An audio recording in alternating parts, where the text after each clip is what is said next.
Bismillahirrahmanirrahim. Baik. Jadi ini pembahasan tauhid, ini membuat seorang itu mengenal dakwanya para nabi dan para rasul. Berikutnya pembahasan, di sini muncul pertanyaan. Ucapan penulis kitab tauhid, kitab tauhid. Tauhid apa yang beliau inginkan? Iya. Pokoknya yang beliau terangkan di sini adalah tauhid uluhiyah, itu pokoknya.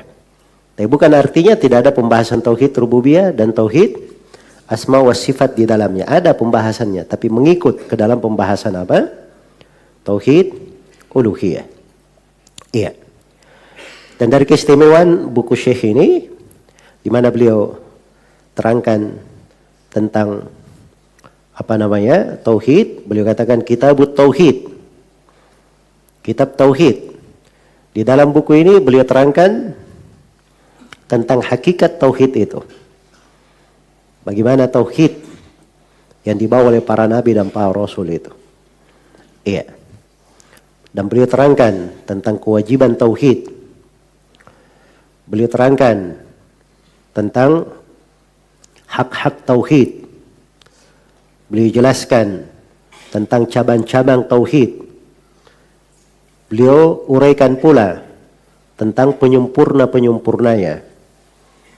Dan beliau jelaskan pula tentang keutamaan-keutamaan dari tauhid. Iya. Jadi pembahasan semua ada di dalam pembahasan penulis. Sebagaimana beliau terangkan lawan dari tauhid. Lawan dari tauhid adalah apa? Kesyirikan. Karena itu beliau ungkap hakikat syirik itu apa? Bentuk-bentuknya bagaimana? Dan beliau terangkan mana yang syirik akbar, mana yang syirik asgar, mana yang syirik jelas, al-jali, mana syirik yang khafi, tersembunyi. Iya. Dan beliau uraikan cabang-cabang kesyirikan, bentuk-bentuknya, bahaya-bahayanya, bahkan perkara yang bisa mengantar kepada kesyirikan, itu diuraikan oleh penulis rahimahullahu ta'ala. Jelas ya? Karena itu buku ini luar biasa di dalam membangun kaidah seseorang itu bertauhid. Iya. Karena itu pokoknya di dalam buku ini, kalau ingin kenal isi dari buku ini, globalnya buku ini menjelaskan tauhid dan menjelaskan lawannya. Apa itu? Kesyirikan. Tauhid yang diterangkan itu ada dua. Ada yang merupakan dasar kebenaran tauhid, keabsahan tauhidnya. Ya. Dan yang kedua, hal yang merupakan penyempurna tauhid. Dan penyempurna tauhid terbagi dua. Ada penyempurna yang wajib dan ada penyempurna yang apa? Mustahab, yang disunnahkan. Sebagaimana lawannya kesyirikan. Beliau terangkan dari syirik yang bisa menghilangkan dasar tauhid. Artinya bisa membatalkan tauhidnya. Dan beliau terangkan dari kesyirikan yang bisa menghilangkan dari kewajiban tauhid, menghilangkan dari penyempurnanya. Penyempurna yang wajib maupun penyempurna yang apa? Yang mustahab. Iya. Maka ini isi pembahasan penulis. Karena itu dari 66 bab yang diuraikan oleh penulis di sini, semuanya berputar di atas pembahasan ini. Iya. Nah itu siapa yang melaluinya, pasti dia akan keluar dengan sebuah pemahaman yang insyaallah ta'ala sangat bagus sekali tentang bagaimana mentauhidkan Allah subhanahu wa ta'ala. Ya, karena itu buku ini perlu selalu dikaji, diulangi. Ya, dan sangat dianjurkan untuk dihafalkan. Sangat dianjurkan untuk dihafalkan. Ya, sebab di masa sekarang ini perlu orang-orang yang menguasai tauhid. Dia bisa mengingatkan kepada manusia kalau jatuh di dalam kekeliruan seputar tauhid, agar supaya manusia itu ketika diingatkan terkait dengan kekeliruan mereka, diarahkan kepada hal yang baik. Seorang menyampaikannya dengan dalil. Menyampaikannya dengan dalil.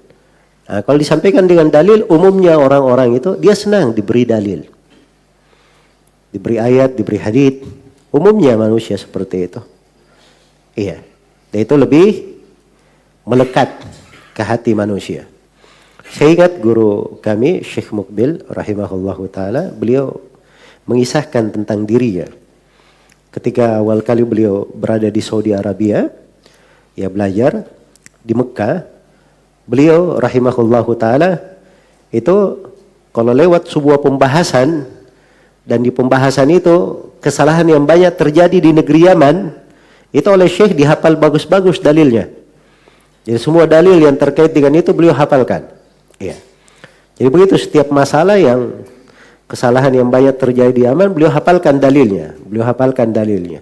Sehingga begitu beliau kembali, beliau menegur hal-hal yang keliru, beliau terangkan dengan dalil. Tidak ada yang bisa menolak dari hujjah beliau. Yang ada cuman ya biasanya begitu orang-orang yang kalau kehabisan hujjah, ya kan yang dia buat macam-macam. Ya, kadang tidak pakai dalil tapi pakai jotos. Ya, adu kekuatan. Ada yang kadang penggerakan massa. Ada yang kadang begini. Nah, ini semua orang-orang yang sebenarnya lemah. Ya, tidak memiliki kekuatan. Kekuatan itu dengan apa? Dengan hujjah dan dalil. Nah, itulah dakwanya para nabi dan para rasul. Karena itu para nabi dan para rasul mereka tidak menghadapi kaumnya dengan kekuatannya. Ya. Dia datang di tengah kaumnya sendirian. Tapi dia menaklukkan umat dengan apa? Dengan hujjah dan dalil.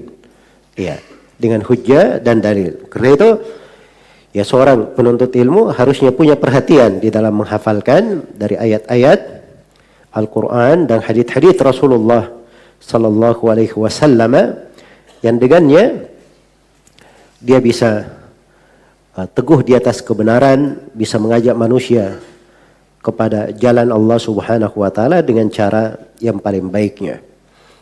Iya. Kemudian di sini pembahasan berikutnya Kitabut Tauhid. Tidak ada judul bab di sini. Beliau sebutkan 5 ayat 2 hadits. 5 ayat 2 hadits ini tidak ada judul babnya.